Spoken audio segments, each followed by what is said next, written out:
It was the spring of 1891, when the Beaumont estate prepared for a night that would be remembered in whispers. A grand wedding, an entire town invited, and a feast so lavish. Even the poor stood outside the gates just to catch the scent of roasted pheasant and sugared almonds. But beneath the laughter and clinking of champagne glasses, fate stirred inside a copper pot. She wasn't on the guest list. She was the one who made it possible, and the cook, the servant, the invisible soul behind the feast. A woman of quiet movements and colder silences. For 15 years, Marianne had cooked for the Beaumonts, for their parties, their birthdays, their banquets, but never for herself. She had no name in their world, only commands, punishments, and the scars that came with both. The morning sun crept over Ravenshollow Manor, gilding its stone walls with deceptive warmth. The air buzzed with the sound of preparations, silver trays clinking, laughter echoing through grand halls, and the rustle of silk gowns brushing across marble floors. In the kitchen below, Margaret, the young cook-slave, moved silently among the chaos. Her hands, rough from years of servitude, worked with mechanical precision, stirring sauces, slicing pheasants, arranging sugared fruits. But behind her lowered eyes something stirred. Today was no ordinary feast. Today was her revenge. The family she served had once been her salvation. Or so she believed. Until the incident of the well, they said her mother was ill. They said the water was tainted. But Margaret remembered clearly. The Lord's Son had forced her mother to work through a fever until she collapsed, and then buried her quietly, without a priest, without a grave marker. And so Margaret learned, in this house, mercy was not served, only control. As the day wore on, servants bustled in and out of the kitchen, stealing taste from pots, gossiping about the wedding guests. The bride, Lady Helena Vance, was radiant upstairs, unaware that her joy would become a curse whispered through London's dark alleys for decades to come. Margaret poured honey into a pan, thick, golden, glistening like sin. But this honey was no gift of nature. It was laced with something bitter, something ancient, a toxin she had learned from a traveling apothecary who pitied her eyes. Above her, the great clock struck noon. The feast began. Music drifted through the corridors, violins weeping sweetly. Guests toasted, laughter rolled, and the long mahogany table gleamed under chandeliers like a shrine to excess. And in the center of it all, the wedding cake. 5 tiers of perfection, each layer filled with sugared fruit, sweet wine, and Margaret's final message. From her corner in the servants' hall, she watched the meat. Forks dipped, mouths smiled, glasses clinked, but soon, ever so slowly, the joy began to fade. The groom's hand trembled. The bride's laughter cracked mid-song. A crimson drop stained the edge of the white tablecloth. Within minutes, the room dissolved into horror. Choking, gasping, screaming, Margaret stood frozen, her heart both trembling and alive with vengeance. For the first time in years, she wasn't invisible. The news spread faster than the poison itself. By dawn, the city's cobblestone streets were alive with whispers. The Cook of Ravenshollow, they called her. No one remembered her real name. No one wanted to, because names made her human, and monsters are easier to erase when they have none. The papers published the story with hungry delight. Wedding feast turns to death. Entire noble family found poisoned. And beneath those words, etched in fine print, a single haunting detail. The cook is missing. Scotland Yard arrived too late. They found overturned tables, shattered glass, and a scent in the air. Something sweet but wrong. On the kitchen wall, just above the firewood, someone had written in ash, "Every feast has its price." Detective Arthur Lewin, a man more interested in order than justice, took the case. He believed Margaret wasn't alone, that she was part of something larger. A silent rebellion growing beneath the polished surface of London's elite homes. Servants, maids, cooks, governesses, all the unseen hands who polished the city's mirrors but never got to see themselves reflected. They're starting to fight back, Lewin muttered as he walked through the burnt remains of the kitchen. And she's their first spark. Meanwhile, deep in the London slums, Margaret hid. She had traded her servant's apron for a black shawl and a false name, Maggie Turner. But even as she moved through the smoky streets, she could feel their eyes. The city itself seemed to know her crime. In taverns, men toasted to the devil cook. In markets, mothers warned their daughters, Don't stare too long at your reflection. She'll come for you next. Because the story had changed, and Margaret, the grieving daughter, had become a legend, half woman, half ghost. Yet beneath her silence, guilt gnawed at her. She hadn't meant for everyone to die, only the Lord and his son. But the poison didn't discriminate. It punished everyone at the table, innocent or cruel. And that, perhaps, was the truest revenge of all. Weeks passed. Then one night, under the gaslight haze of Whitechapel, she saw him, Detective Lewin, standing at the end of an alley, holding a silver locket she had dropped the night of the feast. "Run if you like," he said softly, his voice echoing off wet bricks. "But you can't outrun guilt. It walks with you." Margaret turned away, heart pounding. For the first time since the wedding, she wondered, was she still human? Or had she become the very curse she unleashed? London, 1891. Beneath the carriages, beneath the polished streets and the perfume of the gentry, another city existed, one built from rot, whispers, and vengeance, and at the heart of it all was the apothecary of silence. It wasn't a shop, not truly. It was a room, deep below a chapel that no longer held prayers. The door was marked with nothing but a single symbol, a silver moth, wings outstretched, drawn in chalk. Those who came here didn't seek cures. They sought freedom. When Margaret first arrived, her body was trembling, not from cold, but from memories. She had heard of the apothecary only in passing from a fellow maid who once whispered, "They don't sell poison there, love. They sell choices." Inside, candles flickered in glass jars. The air smelled of herbs, vinegar, and something metallic and like blood and rust. An old woman stood behind a long oak counter. Her face was half in shadow. Her eyes were not cruel but measured. "You're not here to die," the woman said softly. Margaret shook her head. "No, I'm here to end something." The woman smiled faintly, as though she had heard those words 1,000 times before. She turned, opened a drawer, and took out a small cobalt blue vial. "This isn't death," she said. "It's silence." Margaret frowned. "What do you mean?" The woman leaned closer. "It takes the voice first, then the will, then the name. When they're gone, they'll still breathe, still move.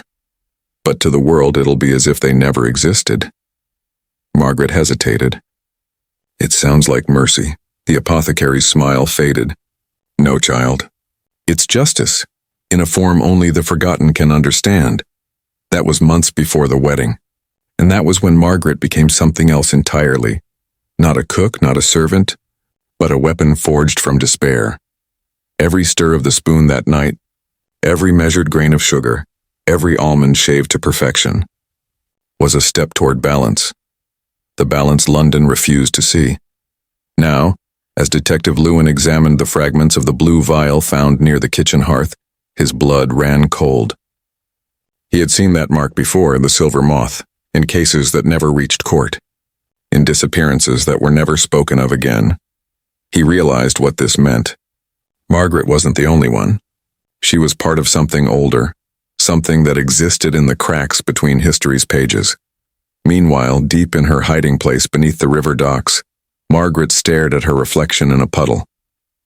Her eyes looked empty. Her lips moved, but no sound came.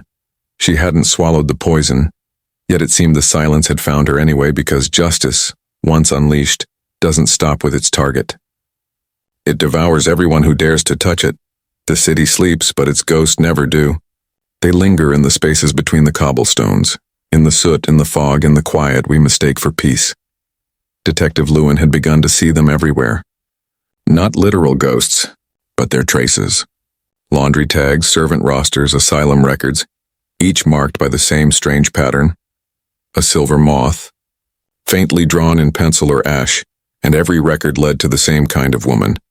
A maid dismissed without cause, a seamstress who vanished after a nobleman's visit, a governess who dared to speak against her employer, and was never seen again.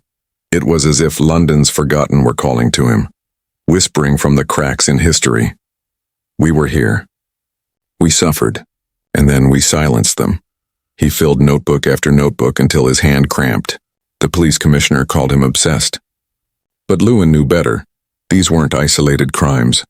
This was a movement, a rebellion, One the world refused to acknowledge because it was orchestrated not by men with guns, but by women with grace and vengeance. Meanwhile, Margaret Duval, the cook of Ravens Hollow, hid beneath the decaying tunnels near Fleet Street.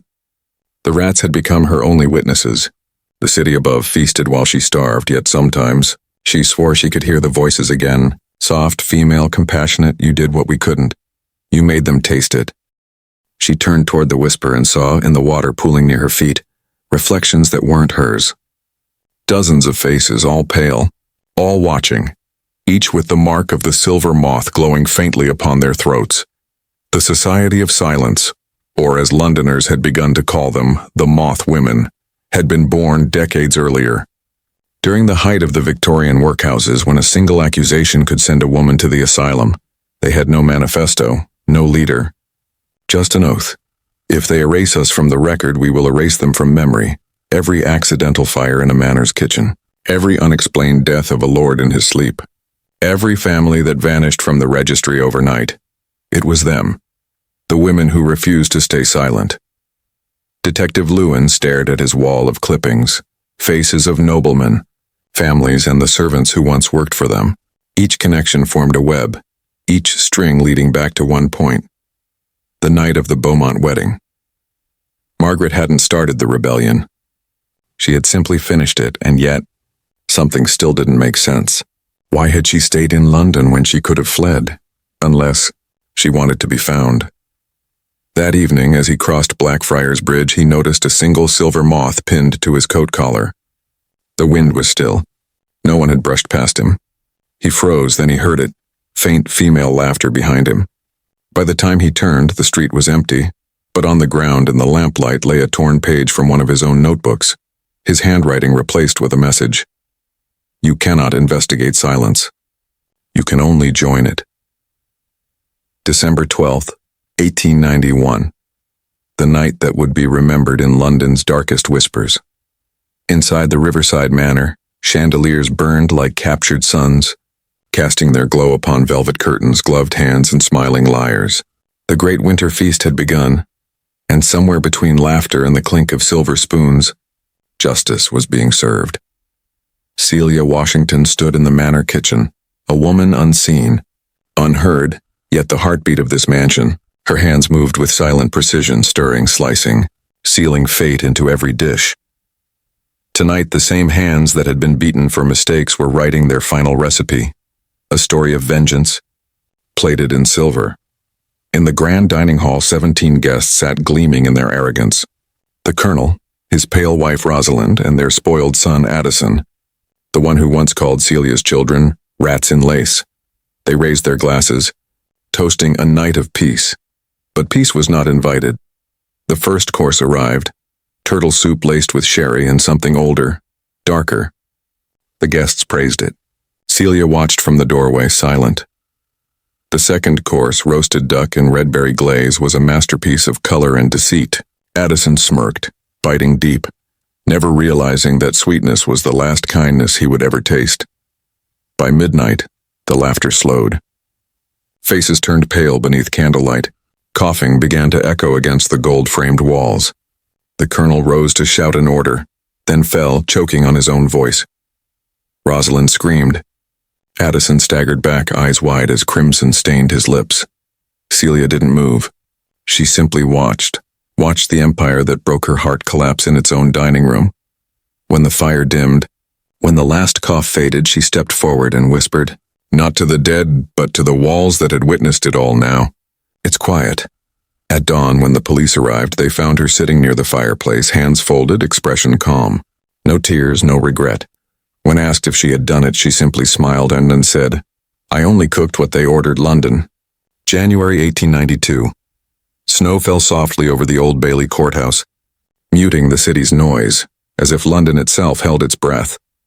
Inside, the courtroom smelled of damp wood and candle smoke. The crowd was thick. Reporters, nobles, curious wives in fur shawls, all whispering the same name, Celia Washington. The cook who poisoned a house full of aristocrats. The servant who smiled while they died. When she entered, shackled and pale, the gallery went silent. She didn't bow, didn't cry, she just stood, her eyes fixed on the judge as if studying another recipe. The prosecutor's voice cut through the cold. She served death on silver plates.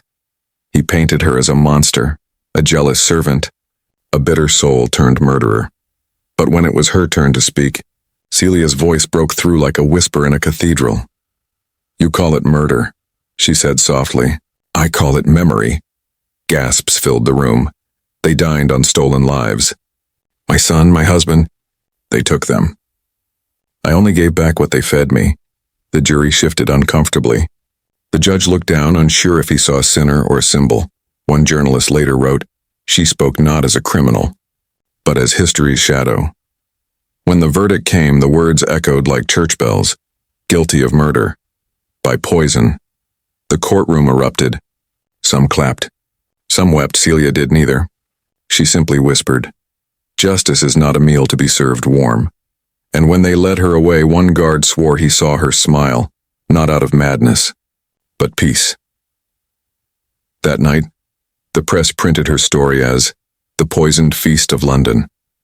But behind the headlines, whispers told something else, that the silver plates used that night were never found, that the manor kitchen was sealed, that sometimes on quiet winter nights the smell of roasted duck still drifted through its ruins. It was the night before her execution. A single candle flickered in the corner of her damp prison cell. The walls were cold stone, cracked, silent. Waiting, the warden approached with a tray. "Your final meal, Miss Washington." On the plate was a simple stew of bread and onions, the kind she once made for the family she served. Celia looked at it, then smiled faintly. "Fitting," she murmured. "Poison goes well with memory." The warden froze. She didn't mean the stew. She meant the story. Every word spoken in court, every headline, and that was the poison now. Her story was spreading, infecting London's conscience. That night, as the guards slept, one claimed to hear the faint clatter of plates, as if someone were setting a table in the dark. By morning, Celia was gone. Not dead, not escaped. Gone. The door was locked, the window sealed. All that remained was the smell. Roasted herbs and iron. Some said the devil took her. Others said she became a ghost of every kitchen where injustice was served hot. Years later, 1905. A noble family purchased the abandoned Langley Manor, the same house where Celia had once cooked her fatal meal. They rebuilt the kitchen, scrubbed the walls, and restored the silver. But servants whispered, and when they lit the stove, the flames burned blue, not orange. At first, it was small things. Salt turning sweet, wine tasting of metal, footsteps echoing in the pantry when no one was there. Then came the banquet. A celebration of rebirth. A new family, a new feast. But when they lifted their glasses, they froze. In every reflection, in every spoon and silver dish, they saw her, Celia Washington. Standing behind them, smiling faintly, her apron soaked in shadow. The guests screamed, dishes shattered, and when the servants rushed in, they found no one, only the table, perfectly set for 13. With one seat still warm. London, 1931. An aging archivist named Margaret Doyle uncovered an old cookbook from the Langley estate. Its pages yellowed, its ink faint inside, written in perfect cursive. For those who serve without being seen. Each recipe was a riddle. The lamb of silence and the tea of regret. The bread of the forgotten. But one page was different, a blank. Except for a note written in dried crimson. Add memory to taste. Margaret felt the chill run through her. And when she looked into the mirror across her study, for just a heartbeat, she saw a woman in a cook's apron standing behind her. Her eyes, calm, patient, knowing. Justice, the voice whispered, is a meal that never cools. The mirror cracked. And Celia Washington's story, the servant who served vengeance, became eternal.